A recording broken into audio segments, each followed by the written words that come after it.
Hey everyone, welcome back to the channel. Today I want to share a quick story about an issue I recently helped a friend with. He was driving his car when the check engine light suddenly came on. He didn't notice any major issues at first, but he could tell something was off. We hooked up his OBD2 scanner, and guess what?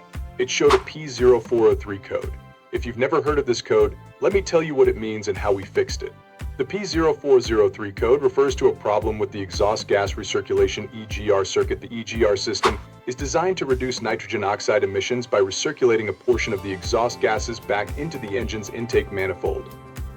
When this system isn't working properly, it can cause your engine to run less efficiently, and that's exactly what happened to my friend.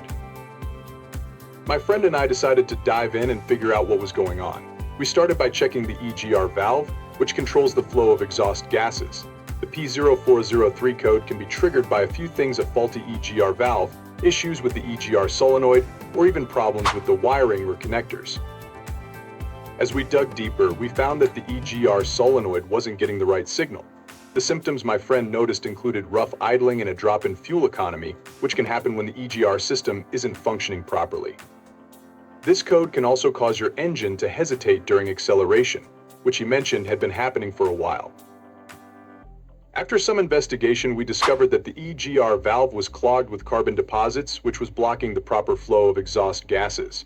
We removed the valve, gave it a good cleaning, and checked the solenoid and wiring for any issues. Once everything was back in place, we cleared the code with the OBD2 scanner and took the car for a test drive. The difference was immediate smooth idle, better acceleration, and no more check engine light. My friend's car is back to running like new, all thanks to a little bit of maintenance. If you ever see a P0403 code, don't ignore it. It might just be a clogged EGR valve or a faulty solenoid. Taking the time to diagnose and fix the problem can save you from bigger issues down the road. If this video helped you out, give it a thumbs up, share it with anyone who might need it, and make sure to subscribe for more car tips and stories. Thanks for watching.